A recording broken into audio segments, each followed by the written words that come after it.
Hi all, ഇന്നത്തെ ഈ ഒരു സെഷനിൽ നമ്മൾ ഡിസ്കസ് ചെയ്യുന്നത് അബ്സോർബിംഗ് മാർക്കോവ് ചെയിൻസിനെ കുറിച്ചാണ്. സോ എന്താണ് അബ്സോർബിംഗ് മാർക്കോവ് ചെയിൻസ് എന്നുള്ളത് ആദ്യം പറയാം. അബ്സോർബിംഗ് സ്റ്റേറ്റോട് കൂടിയിട്ടുള്ള ട്രാൻസിഷൻ മെട്രിക്സ് ഉൾക്കൊള്ളുന്ന മാർക്കോവ് ചെയിൻസിനെയാണ് നമ്മൾ അബ്സോർബിംഗ് മാർക്കോവ് ചെയിൻസ് എന്ന് പറയുന്നത്. സോ ആദ്യം നമ്മൾ മനസ്സിലാക്കേണ്ടത് അബ്സോർബിംഗ് സ്റ്റേറ്റ് എന്ത് എന്നുള്ളതാണ്. സോ അബ്സോർബിംഗ് സ്റ്റേറ്റ് എന്ന് പറഞ്ഞാൽ a state in a Markov chain is called an absorbing state if once the state is entered it is impossible to leave. അതായത് ഒരു സ്റ്റേറ്റ് ഒരു പെർട്ടിക്കുലർ കണ്ടീഷനിലേക്ക് എത്തുന്നു, ഒരു വേരിയബിള് ഒരു പെർട്ടിക്കുലർ കണ്ടീഷനിലേക്ക് എത്തുന്നു. ആ കണ്ടീഷനിൽ എത്തിക്കഴിഞ്ഞാൽ പിന്നെ നമുക്ക് ലീവ് ചെയ്യാൻ, ആ ഒരു കണ്ടീഷൻ ഒന്ന് ലീവ് ചെയ്യാൻ ഇമ്പോസിബിൾ ആയിട്ടുള്ള ഒരു സ്റ്റേറ്റ്, ആ സ്റ്റേറ്റിനെയാണ് നമ്മൾ അബ്സോർബിംഗ് സ്റ്റേറ്റ് എന്ന് പറയുന്നത്. ഓക്കെ, അതായത് ഒരു പെർട്ടിക്കുലർ കണ്ടീഷനിലേക്ക് നമ്മുടെ വേരിയബിൾ എത്തിക്കഴിഞ്ഞാൽ, ഇപ്പോൾ ബ്രാൻഡ് എ എന്ന് പറയുന്ന ബ്രാൻഡ് ഒരു പെർട്ടിക്കുലർ പീരീഡിലേക്ക് അല്ലെങ്കിൽ ഒരു പെർട്ടിക്കുലർ പീരീഡിൽ ഒരു പെർട്ടിക്കുലർ കണ്ടീഷനിലേക്ക് എത്തിക്കഴിഞ്ഞാൽ ആ കണ്ടീഷനിൽ നിന്ന് നമുക്ക് ഒരിക്കലും എന്ത് ചെയ്യാൻ കഴിയുന്നില്ല, ലീവ് ചെയ്യാൻ കഴിയുന്നില്ല, നമ്മൾ അവിടെ സ്റ്റക്കായി നിൽക്കുന്നു. ആ ഒരു സിറ്റുവേഷനെയാണ് നമ്മൾ അബ്സോർബിംഗ് സ്റ്റേറ്റ് എന്ന് പറയുന്നത്. അത്തരത്തിലുള്ള അബ്സോർബിംഗ് സ്റ്റേറ്റ് ഉൾക്കൊള്ളുന്ന ട്രാൻസിഷൻ മെട്രിക്സ് ഉൾക്കൊള്ളുന്ന മാർക്കോവ് ചെയിൻസിനെയാണ് നമ്മൾ അബ്സോർബിംഗ് മാർക്കോവ് ചെയിൻസ് എന്ന് പറയുന്നത്. സോ എങ്ങനെ നമുക്ക് ഈ ഒരു അബ്സോർബിംഗ് സ്റ്റേറ്റിനെ ഐഡന്റിഫൈ ചെയ്യാമെന്നുള്ളതാണ് നെക്സ്റ്റ് പറയുന്നത്. സോ ഈ എക്സാമ്പിൾ നോക്കാം. എക്സാമ്പിളിൽ നിന്ന് എങ്ങനെ നമുക്ക് അബ്സോർബിംഗ് സ്റ്റേറ്റുകൾ ഐഡന്റിഫൈ ചെയ്യാമെന്നുള്ളതാണ്. സോ നോക്കാം നമുക്ക് അബ്സോർബിംഗ് സ്റ്റേറ്റുകൾ. സോ ഫസ്റ്റ് ഈ ഒരു മെട്രിക്സ് നോക്കാം. P = A B C. 3 variables ആണുള്ളത്, A B C. So A to A, A to B, A to C, B to A, B to B, B to C, C to A, C to B, C to C. അല്ലെ, മുമ്പേ അറിയുന്നതാണ് transition മെട്രിക്സും എന്താണ് ഈ transition മെട്രിക്സിന്റെ കാര്യങ്ങൾ എന്നുള്ളത് മുമ്പത്തെ സെഷനിൽ നമ്മൾ ഡിസ്കസ് ചെയ്തിട്ടുണ്ട്. സോ ഇതിൽ ഈ ഒരു അബ്സോർബിംഗ് സ്റ്റേറ്റിനെ ഐഡന്റിഫൈ ചെയ്യുന്നതിന് വേണ്ടിയിട്ട് നമ്മൾ ചെയ്യേണ്ടത് A to A പ്രോബബിലിറ്റി എന്ന് പറയുന്നത് എത്രയാണ്? 1 ആണ്. അല്ലെ, അതായത് ഈ ഒരു പ്രോബബിലിറ്റി കൊണ്ട് എന്താണ് ഉദ്ദേശിക്കുന്നത്? A to A എന്ന് പറഞ്ഞാൽ എന്താണ്? അവിടെ കസ്റ്റമേഴ്സ് എന്ത് ചെയ്യുന്നുണ്ട്? റിട്ടൈൻ ചെയ്യുന്നുണ്ട് എന്നുള്ളതാണ്. അത് എയിൽ നിന്നും എയിലേക്ക് കസ്റ്റമേഴ്സ് വരുന്നു എന്ന് പറഞ്ഞാൽ റിട്ടൈൻ ചെയ്യുന്നു. അല്ലെ, A to A എന്ന് പറഞ്ഞു കഴിഞ്ഞാൽ എയിൽ നിന്നും എയിലേക്ക് തന്നെ വരുന്നു പറഞ്ഞാൽ അവിടെ എന്ത് ചെയ്യുന്നുണ്ട്? ആ ഒരു പെർട്ടിക്കുലർ പീരീഡ്, ആ ഒരു പെർട്ടിക്കുലർ പ്രോബബിലിറ്റി, ഒരു പ്രോബബിലിറ്റിയോട് ഉദ്ദേശിക്കുന്നത് എന്താണ്? റിട്ടൻഷൻ ആണ്. റിട്ടൻഷൻ പ്രോബബിലിറ്റി ആണിത്. അല്ലെ, ഇത് റിട്ടൻഷൻ പ്രോബബിലിറ്റി ആണ്. അതുപോലെ തന്നെ B to B എന്ന് പറയുന്നത് റിട്ടൻഷൻ പ്രോബബിലിറ്റി ആണ്. അതുപോലെ തന്നെ C to C എന്ന് പറയുന്നത് റിട്ടൻഷൻ പ്രോബബിലിറ്റി ആണ്. അതായത് ഇതെല്ലാം എന്താണ്? റിട്ടൻഷൻ പ്രോബബിലിറ്റീസ് ആണ് ഈ ഒരു എൻറ്റയർ സെഷൻ എന്ന് പറയുന്നത്. സോ ഈ റിട്ടൻഷൻ പ്രോബബിലിറ്റീസ് 1 ആയിട്ട് വരികയാണെന്നുണ്ടെങ്കിൽ അതിനെയാണ് നമ്മൾ എന്ത് പറയുന്നത്? അബ്സോർബിംഗ് സ്റ്റേറ്റ് എന്ന് പറയുന്നത്. അത് A to A എത്രയാണ്? 1 ആണ്. സോ ഇതെന്താണ്? അബ്സോർബിംഗ് സ്റ്റേറ്റ് ആണ്. സോ A അബ്സോർബിംഗ് സ്റ്റേറ്റ് ആണ്, absorbing state. Then B to B 0.7 ആണ്. അല്ലെ, ബാക്കി അങ്ങോട്ടാണ് B to A ആണ്, B to C 0, B to A ലേക്ക് 0.3 ഉണ്ട്. സോ B എന്തല്ല? Not absorbing state. Okay, then C to C എത്രയാണ്? 0.8 ആണ്. സോ സിയും എന്തല്ല? Not absorbing state.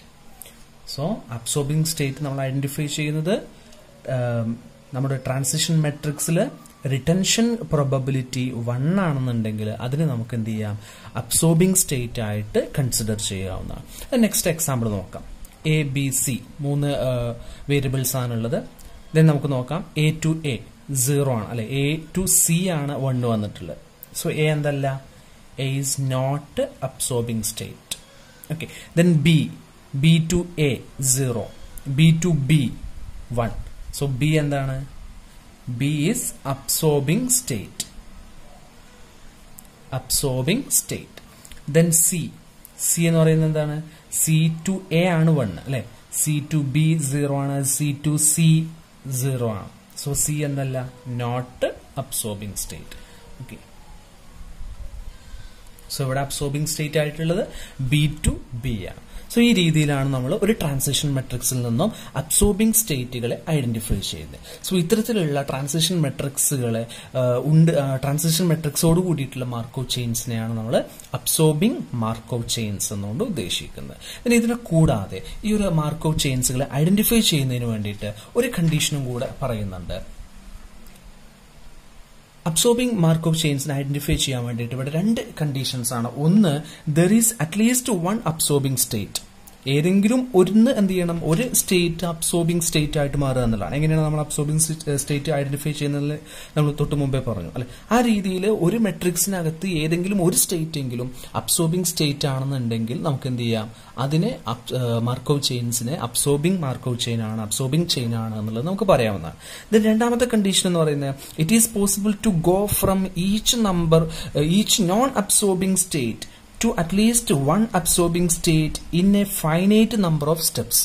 അതായത് നോൺ അബ്സോർബിംഗ് സ്റ്റേറ്റ്സ് എന്ന് പറഞ്ഞാൽ ഏതാണ്, ഇതിനെയാണ് നമ്മൾ നോൺ അബ്സോർബിംഗ് സ്റ്റേറ്റ് എന്ന് പറയുന്നത്. അതായത് ബി നോട്ടാണ് അല്ലെ, അതുപോലെ തന്നെ സി നോട്ടാണ്. സോ ബിയും സിയും എന്താണ്, നോൺ അബ്സോർബിംഗ് സ്റ്റേറ്റ്സ് ആണ്. അതുപോലെ തന്നെ ഇതിൽ എയും സിയും എന്താണ്, നോൺ അബ്സോർബിംഗ് സ്റ്റേറ്റ് ആണ്.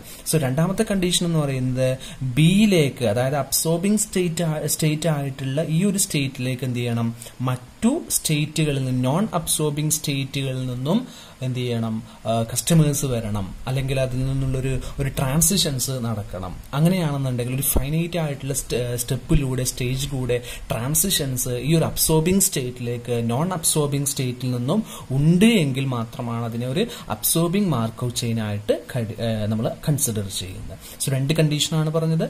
ഫസ്റ്റ് കണ്ടീഷൻ എന്ന് പറയുന്നത് അറ്റ്ലീസ്റ്റ് എന്ത് ചെയ്യണം, ഒരു അബ്സോർബിംഗ് സ്റ്റേറ്റ് എങ്കിലും ട്രാൻസിഷൻ മെട്രിക്സിൽ ഉണ്ടായിരിക്കണം. രണ്ടാമത്തെ കണ്ടീഷൻ എന്ന് പറയുന്നത് എന്തായിരിക്കണം, it is possible to go from each non absorbing state to at least one absorbing state. എല്ലാ നോൺ അബ്സോർബിംഗ് സ്റ്റേറ്റിൽ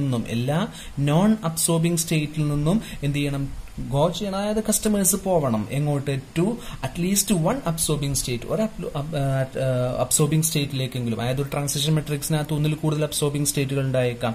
സോ അറ്റ്ലീസ്റ്റ് ഒരു അബ്സോർബിംഗ് സ്റ്റേറ്റിലേക്കെങ്കിലും എല്ലാ നോൺ അബ്സോർബിംഗ് സ്റ്റേറ്റിൽ നിന്നും ഒരു ഫൈനൈറ്റ് നമ്പർ ഓഫ് സ്റ്റെപ്പുകൾ കൊണ്ട് എന്ത് ചെയ്യണം, കസ്റ്റമേഴ്സ് അല്ലെങ്കിൽ ആ ഒരു മൂവ്മെന്റ് ട്രാൻസിഷൻസ് നടന്നിരിക്കണം എന്നുള്ളതാണ് പറയുന്നത്. സോ ഈ രണ്ട് കണ്ടീഷൻസ് ഉണ്ടെങ്കിൽ മാത്രമാണ് അബ്സോർബിംഗ് മാർക്കോവ് ചെയിൻ ആയിട്ട് നമ്മൾ ഈ ഒരു ട്രാൻസിഷൻ മെട്രിക്സിനെ കൺസിഡർ ചെയ്യുന്നത്.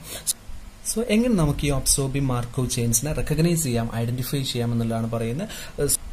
സോ നമുക്ക് നോക്കാം. അതിൽ ഫസ്റ്റ് എക്സാമ്പിൾ എന്ന് പറയുന്നത് P equal to A B C, 3 variables ആണുള്ളത്, A B C. Then A to B A to C നമ്മൾ നേരത്തെ പറഞ്ഞ ഒരു മെട്രിക്സ് ഇവിടെ തന്നിട്ടുണ്ട്.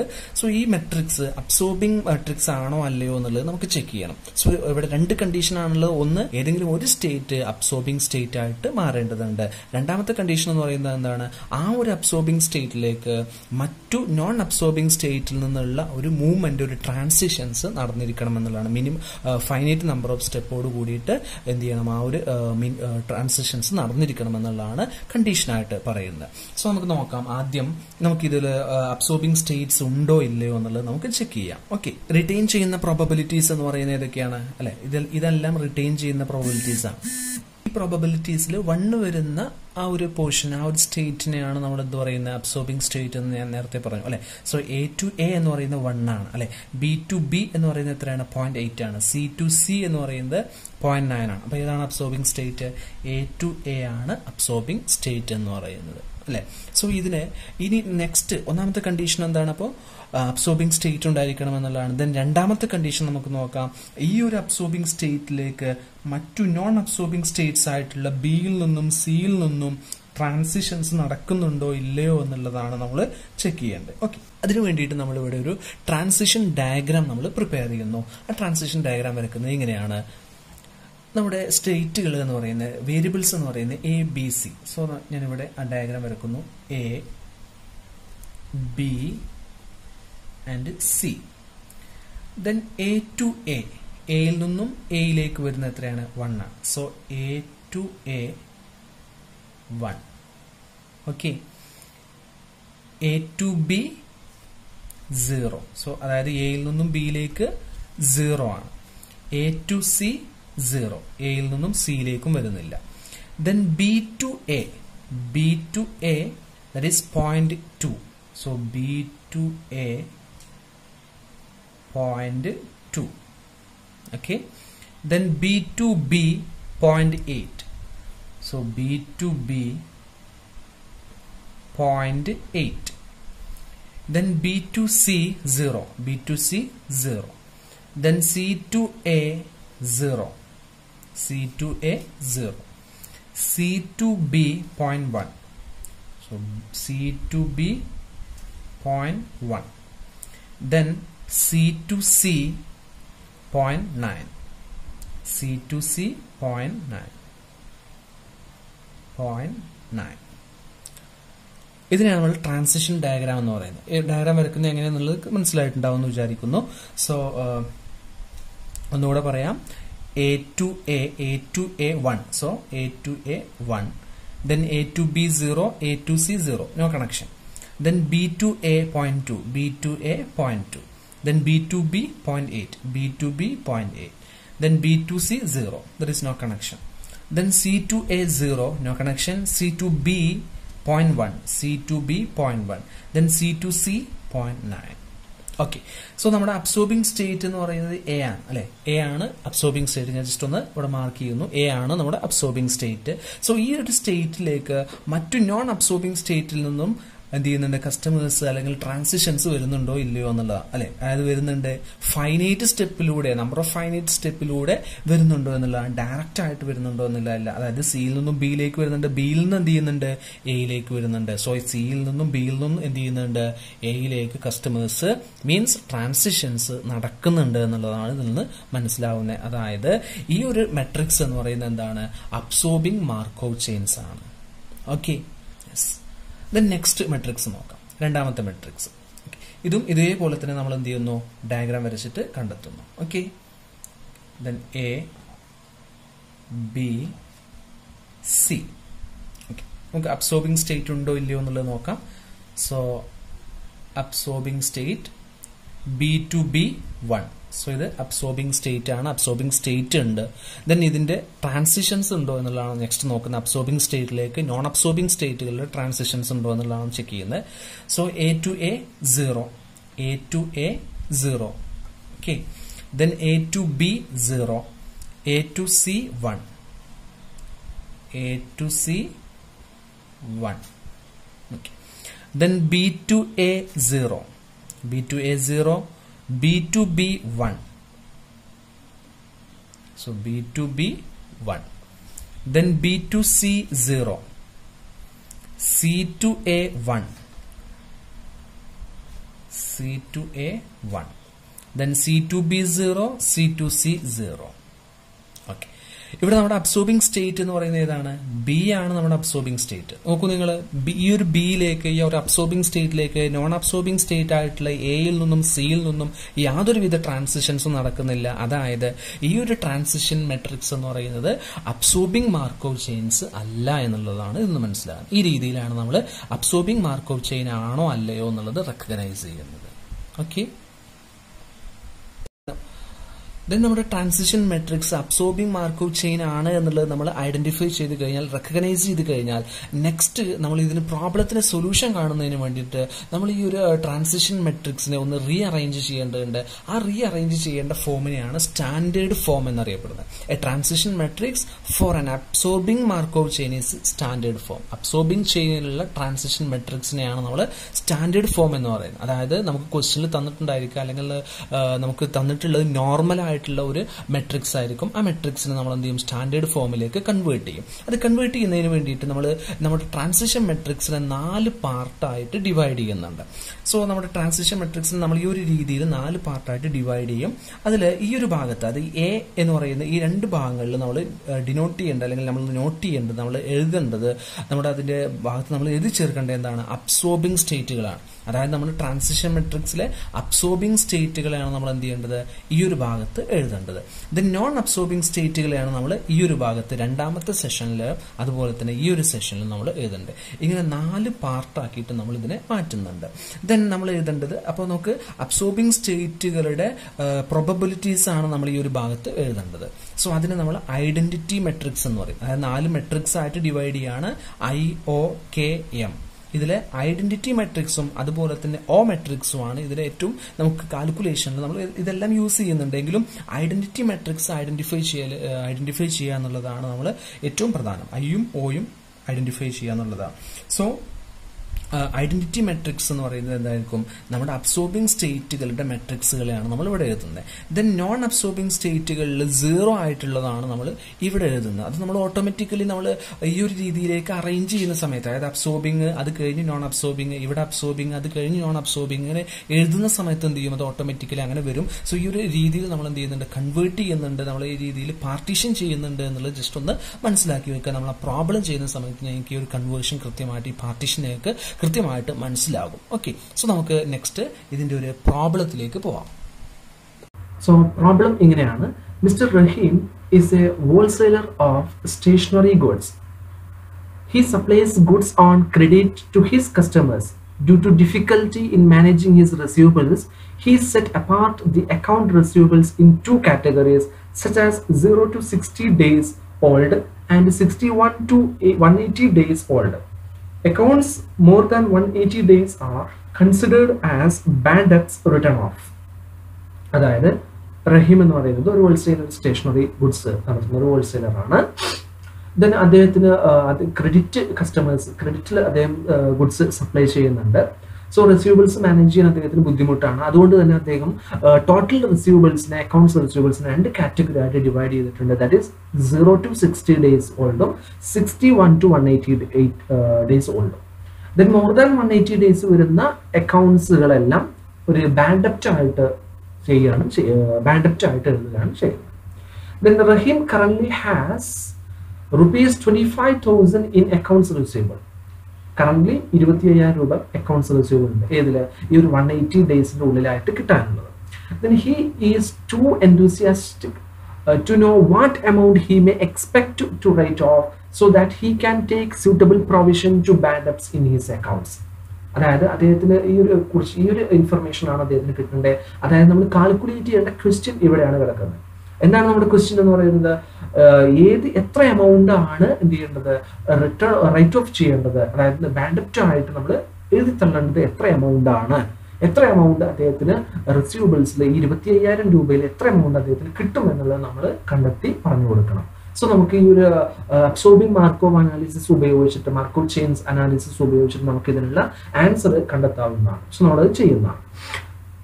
ദ നെക്സ്റ്റ് ഇൻഫർമേഷൻസ് എന്ന് പറയുന്നത്, past data has Sean that 50% accounts are cleared within 0 to 60 days. അതായത് 50% അക്കൗണ്ടുകളും എന്ത് ചെയ്യുന്നുണ്ട്? 0 to 60 ഡേയ്സിൽ കംപ്ലീറ്റ് ചെയ്യുന്നുണ്ട്, മീൻസ് നമുക്കത് ക്ലിയർ ചെയ്യുന്നുണ്ട്.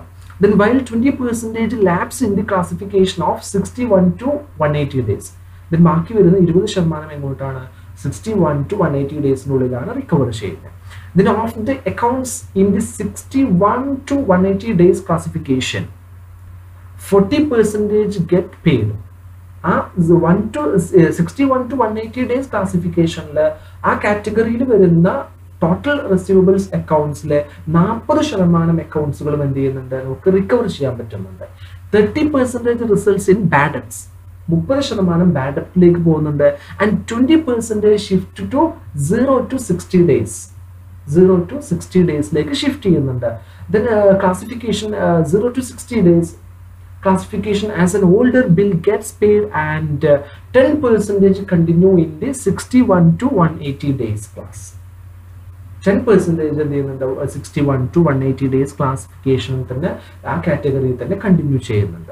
Finally all accounts end up either as being paid or bad ഡെപ്റ്റ്. എന്തായാലും എന്ത് ചെയ്യും? നമുക്ക് കിട്ടാനുള്ള എമൗണ്ടുകൾ ഒന്നുകിൽ അത് എന്ത് ചെയ്യും? നമുക്ക് കിട്ടിയിരിക്കും, അതായത് പെയ്ഡ് അക്കൗണ്ടിലേക്കോ അല്ലെങ്കിൽ ബാഡ് ഡെപ്റ്റ് ആയിട്ടോ വരുമെന്നുള്ളതാണ്. സോ ഓക്കെ, അതായത് 0 to 60 ഡേയ്സിനുള്ളിൽ നിശ്ചിത പെർസെൻറ്റേജിൽ നമുക്ക് കുറച്ച് കിട്ടുന്നുണ്ട്. ദെൻ ആ ഒരു പീരീഡ് കഴിഞ്ഞാൽ ദെൻ നെക്സ്റ്റ് പീരീഡ് എന്ന് പറഞ്ഞാൽ 61 to 180 പീരീഡ് ആണ്. ആ പീരീഡിലും നമുക്ക് കുറച്ച് കിട്ടുന്നുണ്ട്. ഈ 2 പീരീഡിലും കിട്ടും, നമുക്ക് പെയ്ഡ് അക്കൗണ്ടിലേക്ക് വരും. അല്ല എങ്കിൽ ബാക്കിയുള്ള എമൗണ്ട് എന്ത് ചെയ്യും? ബാഡ് ഡെപ്റ്റ് ആയിട്ട് പോകും. Then of the present accounts receivable, an amount of 17,000 as in the 0 to 60 days classification. ഇപ്പൊ നിലവില് 0 to 60 days ക്ലാസിഫിക്കേഷൻ ആ കാറ്റഗറിയിൽ വരുന്ന അക്കൗണ്ടിലൂടെ നമുക്ക് കിട്ടാനുള്ളത്, റഹീമിന് കിട്ടാനുള്ളത് എത്രയാണ്? 17,000 രൂപയാണ്. And the balance is in the 61 to 120 days classification. ബാക്കി ഏതിൽ? 25,000 17 0 to 60 ഡേയ്സിലും. ദെൻ ബാക്കി വരുന്ന എമൗണ്ട് ദാറ്റ് ഈസ് എത്രയുണ്ടാവും? 8,000 രൂപ അല്ലെ, 8,000 rupees ഏതിലാണ്? 61 to 120 days ക്ലാസിഫിക്കേഷനിലാണ്. ദെൻ അതിന്റെ ട്രാൻസിഷൻ പ്രോബബിലിറ്റീസ് തന്നിട്ടുണ്ട്. Transition probabilities paid accounts, bad debts 0 to 60 days, 61 to 180 days അതിന്റെ ട്രാൻസിഷൻ പ്രോബബിലിറ്റീസ് നമുക്ക് തന്നിട്ടുണ്ട്.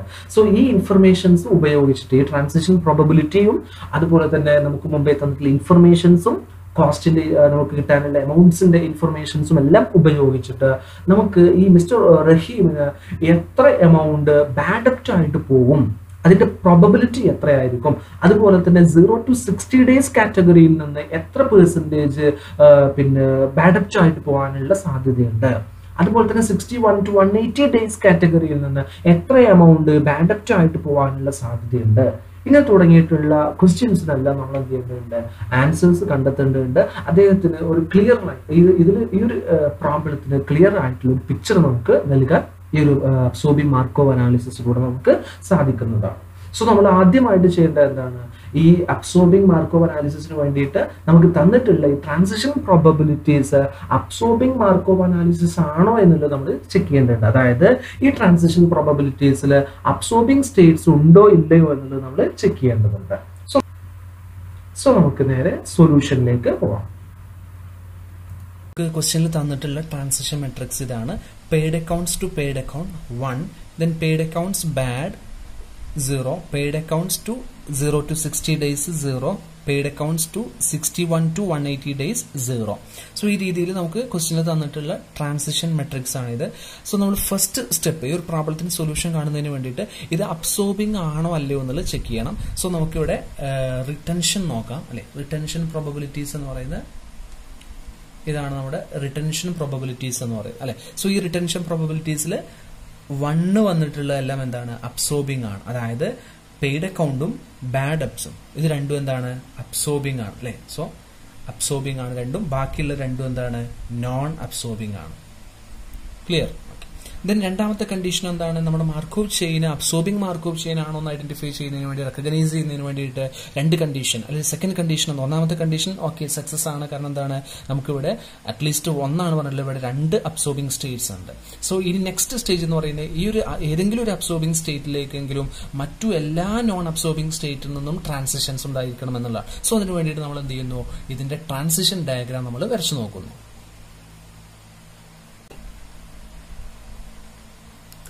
So paid account, then bad debt, then 0 to 60 days, 61 to 180 days, 180 days. Okay, നമുക്ക് നോക്കാം. Paid അക്കൗണ്ടും അതുപോലെ തന്നെ ബാഡ് ഡെബ്റ്റ്സും ഇത് രണ്ടും എന്താണ്, അബ്സോർബിംഗ് സ്റ്റേറ്റ് ആണ് അല്ലെ. സോ പെയ്ഡ് അക്കൗണ്ട് അതുപോലെ തന്നെ ബാഡ് ഡെബ്റ്റ് അബ്സോർബിംഗ് സ്റ്റേറ്റ് ആണ്. Then paid to paid 1, paid to paid 1, then paid to bad 0, paid to 0 to 60 0, paid to 61 to 180 0. Next bad to paid 0, bad to bad 1. Next bad to 0 to 60 0, 61 to 180 0. The next 0 to 60 days 0.5 ആണ് paid അല്ലേ. അത് 0.5. Then 61 to 180 to bad 0.3. 0.3. Then 61 to 180 to 0 to 60 0.2.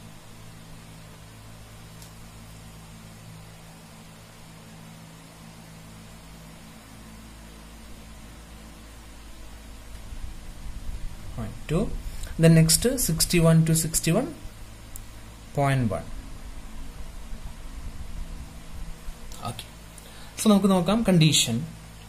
Absorbing states paid അക്കൗണ്ടും bad ഡെബ്റ്റ്സും 2 absorbing states ഉണ്ട്. ഇതിൽ ഏതെങ്കിലും ഒരു absorbing സ്റ്റേറ്റിലേക്ക് മറ്റു നോൺ അബ്സോർബിംഗ് സ്റ്റേറ്റ് ആയിട്ടുള്ള 0 to 60 അതുപോലെ 61 to 180 days ഈ രണ്ടിൽ നിന്നും ട്രാൻസിഷൻസ് വരുന്നുണ്ടോ എന്നുള്ളതാണ്.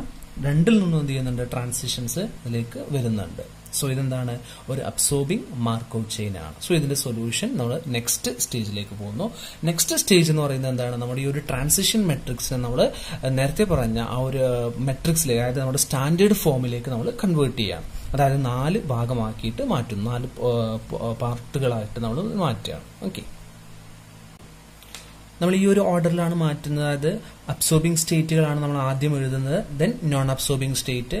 നമ്മൾ മുകളിൽ കോളംസിന്റെ ഹെഡിംഗ് ആയിട്ട് നൽകേണ്ടത് ആദ്യം absorbing state, then next non absorbing States. ഈ ഒരു പ്രോബ്ലത്തിലെ അബ്സോർബിംഗ് സ്റ്റേറ്റ്സ് എന്ന് പറയുന്നത് പെയ്ഡ് അക്കൗണ്ട്സും അതുപോലെ ബാഡ് ഡെബ്റ്റ്സും ആണ്. ദെൻ നോൺ അബ്സോർബിംഗ് സ്റ്റേറ്റ് എന്ന് പറയുന്നത് 0 to 60 days, അതുപോലെ 61 to 180 days. സോ ഈ ഓർഡർ തന്നെയാണ് നമ്മൾ എന്ത് ചെയ്യേണ്ടത്, ഇതിന്റെ പാർട്ടീഷൻ ചെയ്യേണ്ടത്. സോ നമ്മുടെ ട്രാൻസിഷൻ മെട്രിക്സ് നമ്മൾ റീഅറേഞ്ച് ചെയ്യുന്നു. ഇവിടെ നമ്മൾ റീഅറേഞ്ച് ചെയ്യേണ്ട ആവശ്യമില്ല, കാരണം ഇത് രണ്ടും തന്നെയാണ് അബ്സോർബിംഗ് സ്റ്റേറ്റ്സ്, ഇത് രണ്ടും non absorbing state. Absorbing States, non absorbing States. Then നമ്മൾ ഇത് ട്രാൻസിഷൻ മെട്രിക്സിന്റെ പ്രോബബിലിറ്റീസ് നമ്മൾ ഇതിലേക്ക് എടുത്തെഴുതുന്നു. സോ ഇങ്ങനെയാണ് നമ്മുടെ ട്രാൻസിഷൻ പ്രോബബിലിറ്റീസ് എന്ന് പറയുന്നത്. സോ ഇത് നമ്മൾ 4 പാർട്ടാക്കുകയാണ്. ഫസ്റ്റ് പാർട്ട് നമ്മൾ നേരത്തെ കണ്ടിട്ടുണ്ട്, അതായത് അബ്സോർബിംഗ് സ്റ്റേറ്റ്സ്. ഇതെല്ലാം അബ്സോർബിംഗ് സ്റ്റേറ്റ്സ് ആണ്, ഇതും അബ്സോർബിംഗ് സ്റ്റേറ്റ്സ് ആണ്, ഇതെല്ലാം നോൺ അബ്സോർബിംഗ് സ്റ്റേറ്റ്സ് ആണ്, ഇതും നോൺ അബ്സോർബിംഗ് സ്റ്റേറ്റ്സ് ആണ്. ഓക്കെ, സോ നോൺ അബ്സോർബിംഗ് സ്റ്റേറ്റ്സിനെയും അബ്സോർബിംഗ് സ്റ്റേറ്റ്സിനെയും നമ്മൾ ഡിവൈഡ് ചെയ്യാണ്. സോ നമ്മൾ ഈ ഒരു രീതിയിൽ ഡിവൈഡ് ചെയ്യുന്നു. ഓക്കെ, സോ ഇതിനെയാണ് നമ്മൾ ഐ എന്ന് പറയുന്നത്, ഇത് നമ്മൾ ഒ എന്ന് പറയുന്നു, ദെൻ ഇതിനെ നമ്മൾ കെ എന്ന് പറയുന്നു, ദെൻ നെക്സ്റ്റ് ഇതിനെ നമ്മൾ എം എന്ന് പറയുന്നു. ഓക്കെ, മെട്രിക്സസ് ആർ, മെട്രിക്സ് ഇങ്ങനെയാണ് വരുന്നത്. അതായത് ഐ എന്ന് പറയുന്നത് ഏതാണ്, മെട്രിക്സ് ഐ എന്ന് പറയുന്നത് ഇതാണ് 1 0 0 1. ദെൻ ഒ എന്ന് പറയുന്നത് 0, ഒ ഇതാണ് 0 0 0 0. നെക്സ്റ്റ് എം, എം എന്ന് പറയുന്നത് എം ഇതാണ് 0.3 0.2 0.2 0.1. നെക്സ്റ്റ് കെ, കെ എന്ന് പറയുന്നത് 0.5 0 0.4 0.3. സോ ഇതാണ് നമ്മുടെ മെട്രിക്സസ്. നെക്സ്റ്റ് സ്റ്റെപ്പ് എന്ന് പറയുന്നത് നമ്മൾ പുതിയൊരു മെട്രിക്സ് ഐഡന്റിഫൈ ചെയ്യുന്നു, that is matrix R. Matrix R നമ്മൾ ഐഡന്റിഫൈ ചെയ്യാണ്. മെട്രിക്സ് ആറ് കാൽക്കുലേറ്റ് ചെയ്യുന്നതിന് വേണ്ടിയിട്ട് നമ്മൾ ഐഡന്റിറ്റി മെട്രിക്സിൽ നിന്നും എം മെട്രിക്സ് നമ്മൾ മൈനസ് ചെയ്യുന്നു. ദാറ്റ് ഈസ് ഐഡന്റിറ്റി മെട്രിക്സിൽ നിന്നും എം മെട്രിക്സ് മൈനസ് ചെയ്ത് നമ്മൾ പുതിയൊരു മെട്രിക്സ് നമ്മൾ ഐഡന്റിഫൈ ചെയ്യുന്നു. സോ നമുക്ക് നോക്കാം. R equal to identity matrix എത്രയാണ്? 1 0 0 1 മൈനസ് എം മെട്രിക്സ് എത്രയാണ്? 0.3 0.2 0.2 0.1. സോ ഇത് മൈനസ് ചെയ്യുമ്പോൾ നമുക്ക് കിട്ടുന്നത് 0.7 മൈനസ് 0.2 മൈനസ് 0.2 0.9. സോ നമ്മുടെ ആർ മെട്രിക്സ് എന്ന് പറയുന്നത് 0.7 മൈനസ് 0.2 മൈനസ് 0.2 0.9. ഓക്കെ, സോ നമ്മൾ ചെയ്തത് ആർ മെട്രിക്സ്, പുതിയൊരു മെട്രിക്സ് നമ്മൾ ഐഡന്റിഫൈ ചെയ്യുന്നു. ആ ഒരു മെട്രിക്സ് ഐഡന്റിഫൈ ചെയ്യാൻ വേണ്ടിയിട്ട് R equal to I minus M, അതായത് ഐ മെട്രിക്സിൽ നിന്നും എം മെട്രിക്സിനെ മൈനസ് ചെയ്യുന്നു. സോ നമുക്ക് പുതിയൊരു മെട്രിക്സ് കിട്ടി, that is R. The next stage എന്ന് പറയുന്നത് നമ്മൾ ഈ ഒരു മെട്രിക്സിന്റെ ആർ മെട്രിക്സിന്റെ ഇൻവേഴ്സ് മെട്രിക്സ് ഐഡന്റിഫൈ ചെയ്യാണ്. So that is equal to R raise to minus 1 equal to adjoint of R divided by A, absolute value of A. Okay, ഇതിന് ആദ്യം നമ്മൾ എന്ത് ചെയ്യേണ്ടതുണ്ട്? അഡ്ജോയിന്റ് വാല്യൂ നമ്മൾ ഐഡന്റിഫൈ ചെയ്യണം, അതുപോലെ തന്നെ അബ്സല്യൂട്ട് വാല്യൂ നമ്മൾ ഐഡന്റിഫൈ ചെയ്യണം. സോ ചെയ്യേണ്ടത് ഇത്രയാണ്. ഈ ഒരു കോർണർ, ഈ ഒരു സെല്ലുകളെ നമ്മൾ ഇന്റർചേഞ്ച് ചെയ്യുന്നു. ഓക്കെ, അതായത് ഈ വാല്യൂവിനെ ഇങ്ങോട്ടും ഈ വാല്യൂവിനെ ഇങ്ങോട്ടും ഇടുന്നു. സോ നമുക്ക് ഇതിനെ അഡ്ജോയിന്റ് കാണാം. അതേപോലെ തന്നെ ഈ ഒരു സെല്ലുകളെ, ഈ വാല്യൂസിനെ നമ്മൾ സിംബൽസ് ചേഞ്ച് ചെയ്യുന്നു. ഓക്കെ, ഇങ്ങനെ ചെയ്ത് കഴിഞ്ഞാൽ നമുക്ക് ഇതിന്റെ അഡ്ജോയിന്റ് കിട്ടും. സോ അഡ്ജോയിന്റ് എന്ന് പറയുന്നത് അപ്പൊ എത്രയായിരിക്കും? നമ്മൾ ചേഞ്ച് ചെയ്ത് കഴിഞ്ഞാൽ ഇന്റർചേഞ്ചും അതുപോലെ തന്നെ ചെയ്ത് കഴിഞ്ഞാൽ നമുക്ക് അഡ്ജോയിന്റ് 6 കിട്ടുന്നത് 0.7 പകരം 0.9 വരും. ദെൻ -0.2 പകരം 0.2 വരും. അതുപോലെ തന്നെ ഇവിടെ നമുക്ക് 0.2 വരും, ഇവിടെ നമുക്ക് 0.9 വരും. ഇതാണ് നമുക്ക് ഇപ്പോൾ അഡ്ജോയിന്റ് 6 ആയിട്ട് വന്നിട്ടുള്ളത്. ഇനി നമ്മൾ എന്ത് ചെയ്യണം? Absolute value of A calculate ചെയ്യണം. നോക്കാം, നമുക്ക് absolute value of A calculate ചെയ്യുന്നതിന് വേണ്ടിയിട്ട് സെയിം മെട്രിക്സ് നമ്മൾ വീണ്ടും എടുത്ത് എഴുതുന്നു. 0.7 -0.2 -0.2 0.9. ഈ ഒരു മെട്രിക്സിൽ നമ്മൾ ക്രോസ് മൾട്ടിപ്ലിക്കേഷൻ നടത്തിയിട്ട് നമ്മൾ മൈനസ് ചെയ്യാം. അതായത് 0.7 into 0.9 -0.2 into -0.2 എത്രയാണ് വരിക? So equal to 0.7 into 0.9, that is 0.63. 0.63 minus 0.2 into 0.2 minus 0.2 into -0.2, that is 0.4. So നമുക്ക് കിട്ടുക 0.59. ഓക്കെ, ദെൻ നമ്മൾ എന്ത് ചെയ്യുന്നു? ഇൻവേഴ്സ് മെട്രിക്സ് കാൽക്കുലേറ്റ് ചെയ്യുന്നു. ഇൻവേഴ്സ് മെട്രിക്സ് കാൽക്കുലേറ്റ് ചെയ്യാൻ ഈ ഒരു അഡ്ജോയിന്റ് നമ്മളിവിടെ കണ്ടിട്ടുണ്ട്. അഡ്ജോയിന്റിനെ എന്ത് ചെയ്യുന്നു? അബ്സല്യൂട്ട് വാല്യൂ കൊണ്ട് ഡിവൈഡ് ചെയ്ത് കഴിഞ്ഞാൽ നമുക്ക് ഇൻവേഴ്സ് മെട്രിക്സ് കിട്ടും. So inverse matrix, that is r raised to -1 equal to നമ്മുടെ മെട്രിക്സ് നമ്മൾ ഇന്റർചേഞ്ച് ചെയ്തിട്ടുള്ള മെട്രിക്സ് എന്ന് പറയുന്നത്, അതായത് അഡ്ജോയിന്റ് r എന്ന് പറയുന്നത് 0.9, 0.2, that is and 0.2, 0.7 അല്ലെ? ഇതാണ് നമ്മുടെ മെട്രിക്സ്. ഡിവൈഡഡ് ബൈ 0.59 എന്നാണല്ലോ നമുക്ക് കിട്ടിയിട്ടുള്ള അബ്സല്യൂട്ട് വാല്യൂ എന്ന് പറയുന്നത്. സോ നമ്മൾ ഡിവൈഡ് ചെയ്യുന്നു. സോ നമുക്ക് ഡിവൈഡ് ചെയ്യുമ്പോൾ കിട്ടുന്ന ആൻസർ എന്ന് പറയുന്നത് 1.5254, then 0.3390, 1.1864.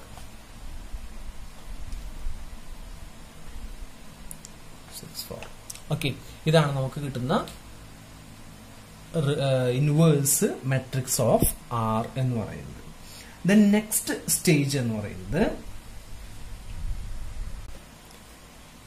Multiply this inverse matrix, multiply this inverse by matrix K. Okay, അപ്പൊ നമുക്ക് കിട്ടിയിട്ടുള്ള ഈ ഒരു ഇൻവേഴ്സ് മെട്രിക്സിനെ നമ്മുടെ കെ മെട്രിക്സുമായിട്ട് നമ്മൾ എന്ത് ചെയ്യുന്നു? മൾട്ടിപ്ലൈ ചെയ്യുന്നു. ഓക്കെ, സോ നമുക്ക് ചെയ്യാം. നമ്മൾ വീണ്ടും ഈ ഒരു മെട്രിക്സ് ഇങ്ങോട്ട് എടുത്ത് എഴുതുന്നു. 1.5254, 0.3390, 0.3390, 1.1864 ഇൻറ്റു ദെൻ നമ്മുടെ മെട്രിക്സ് കെ മെട്രിക്സ് നമ്മൾ നേരത്തെ നമ്മുടെ ക്വസ്റ്റ്യനിൽ തന്നിട്ടുണ്ട് അല്ലെ? നമ്മൾ ക്വസ്റ്റ്യൻ ഐഡന്റിഫൈ ചെയ്തിട്ടുണ്ട്. കെ മെട്രിക്സ് എന്ന് പറയുന്നത് എത്രയാണ്? 0.5, 0, 0.4, 0.3. പിന്നെ മൾട്ടിപ്ലൈ ചെയ്ത് കഴിഞ്ഞാൽ നമുക്ക് കിട്ടുന്ന ആൻസർ നമ്മൾ മൾട്ടിപ്ലൈ ചെയ്യേണ്ടതുണ്ട്. സോ മൾട്ടിപ്ലൈ ചെയ്യുന്നത് എങ്ങനെയാണ്? 1.5254 ഇൻറ്റു 0.5 പ്ലസ് 0.3390 into 0.4. ഓക്കെ, അതേപോലെ തന്നെ 1.5254 into 0 then plus 0.3390 into 0.3. ഈ ഒരു ഓർഡറിലാണ് നമ്മൾ മൾട്ടിപ്ലൈ ചെയ്യേണ്ടത്. അതായത് ഈ ഒരു റോയെ ഈ ഒരു കോളമായിട്ട് മൾട്ടിപ്ലൈ ചെയ്യുക, ദെൻ വീണ്ടും ഈ ഒരു റോയെ ഈ ഒരു കോളമായിട്ട് മൾട്ടിപ്ലൈ ചെയ്യുക, ഈ ഒരു റോയെ ഈ ഒരു കോളം, ദെൻ റോ കോളം. ഈ ഒരു ഓർഡർ നമ്മൾ മൾട്ടിപ്ലൈ ചെയ്യാം. സോ നമുക്ക് ആ കാൽക്കുലേഷൻ നോക്കാം. 1.5254 into 0.5 plus 0.3390 into 0.4 equal to 0.8983. Okay, then അതുപോലെ തന്നെ 1.5254 into 0 plus 0.3390 into 0.3 equal to 0.1017. then അതേപോലെ തന്നെ കാൽക്കുലേറ്റ് ചെയ്യുക. സോ നമ്മുടെ കാൽക്കുലേഷൻ നടത്തി കഴിഞ്ഞാൽ നമുക്ക് കിട്ടുന്ന ആൻസർ എന്ന് പറയുന്നത് ഇതാണ്. ഇതുപോലെ നമ്മളൊരു മെട്രിക്സ് ആക്കിയിട്ട് മാറ്റി എഴുതുക. സോ ഇതാണ് നമ്മുടെ ആൻസർ എന്ന് പറയുന്നത്. സോ നമുക്ക് ഇതിന്റെ ഇന്റർപ്രിട്ടേഷൻ എന്താണ് ഈ ഒരു മെട്രിക്സ് കൊണ്ട് ഉദ്ദേശിക്കുന്നത് എന്നുള്ളത് നമുക്ക് നോക്കാം. ഓക്കെ, ഈ ഒരു മെട്രിക്സിന്റെ ഒരു ഇന്റർപ്രിട്ടേഷൻ അല്ലെങ്കിൽ ഈ മെട്രിക്സ് കൊണ്ട് എന്താണ് നമ്മുടെ ആൻസർ എന്താണ് എന്നുള്ളത് നോക്കാം. ഇവിടെ നമുക്ക് വരുന്നത് 0 to 60 ഡേയ്സ്, ഇവിടെ നമുക്ക് വരുന്നത് 61 to 180 ഡേയ്സ്. ദെൻ മുകളിൽ നമ്മൾ കോളത്തിന്റെ ഹെഡിങ്ങുകളായിട്ട് നമ്മൾ നൽകുന്നത് പെയ്ഡ്, അതുപോലെ തന്നെ മറ്റൊരു അബ്സോർബിംഗ് വേരിയബിൾ ആണ് ബാഡ് ഡെപ്റ്റ് അല്ലെ, ബാഡ് ഡെപ്റ്റ്, പെയ്ഡ് അക്കൗണ്ട്, ഇങ്ങനെയുള്ള അബ്സോർബിംഗ് സ്റ്റേറ്റ്സുകൾ നമ്മൾ മുകളിൽ എഴുതും. സോ നമ്മൾ കിട്ടിയിട്ടുള്ള മൾട്ടിപ്ലൈ ചെയ്തിട്ടുള്ള ആ ഒരു മെട്രിക്സിനെ മൾട്ടിപ്ലൈ ചെയ്ത് കിട്ടിയിട്ടുള്ള ആൻസർ ആയിട്ടുള്ള ഈ മെട്രിക്സിനെ നമ്മൾ വേരിയബിൾസിന്റെ എങ്ങനെയാണ് റെപ്രസെന്റ് ചെയ്യുന്നത്, അതായത് ഈ റോ ഫസ്റ്റ് റോ റെപ്രസെന്റ് ചെയ്യുന്ന ഏതിനെയാണ് 0 to 60 ഡേയ്സ് എന്നുള്ള നോൺ അബ്സോർബിംഗ് സ്റ്റേറ്റിനെയാണ്. സെക്കൻഡ് റോ റെപ്രസെന്റ് ചെയ്യുന്ന ഏതിനെയാണ്, നോൺ അബ്സോർബിംഗ് സ്റ്റേറ്റ് ആയിട്ടുള്ള 61 to 180 ഡേയ്സ് എന്നുള്ളതിനാണ്. ദെൻ കോളം റെപ്രസെന്റ് ചെയ്യുന്ന ഏതിനാണ്, കോളംസ് റെപ്രസെന്റ് ചെയ്യുന്നത് അബ്സോർബിംഗ് സ്റ്റേറ്റ്സുകളെയാണ്, അതായത് പെയ്ഡ് അക്കൗണ്ട്, ബാഡ് ഡെപ്റ്റ്.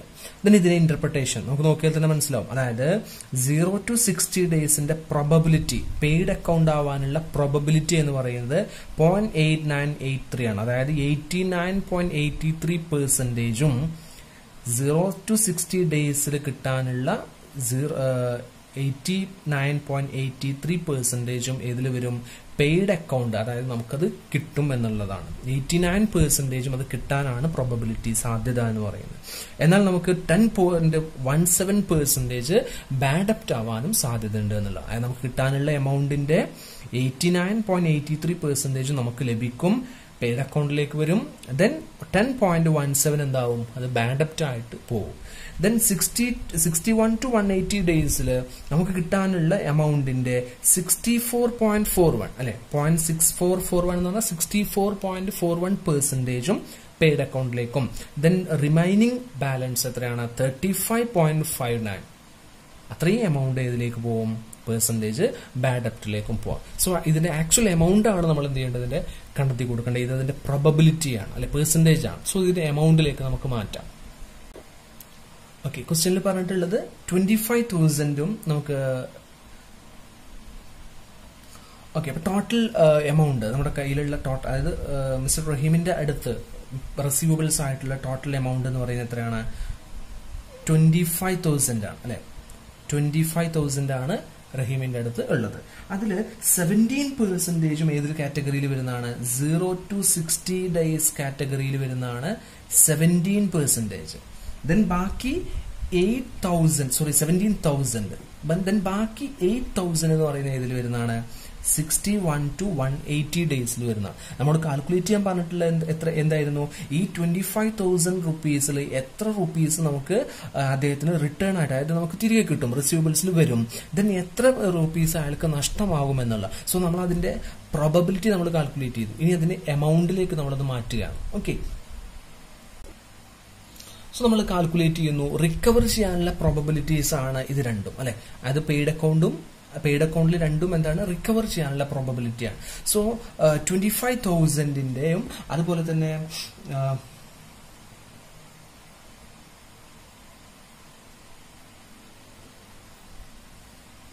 സോ 8,000ന്റെയും 17,000 രണ്ട് കാറ്റഗറിയിൽ നിന്നും റിക്കവർ ചെയ്യാനുള്ള പ്രോബബിലിറ്റി കിട്ടിയിട്ടുണ്ട്. അപ്പൊ എത്ര എമൗണ്ട് റിക്കവർ ചെയ്യുന്നുള്ള നമുക്ക് ഇന്ന് ഐഡന്റിഫൈ ചെയ്യാവുന്നേ ഉള്ളൂ. അതായത് 17,000 റിക്കവറി എന്ന് പറയുന്നത് റിക്കവർ എമൗണ്ട് എന്ന് പറയുന്നത് റിക്കവറി എത്രയായിരിക്കും?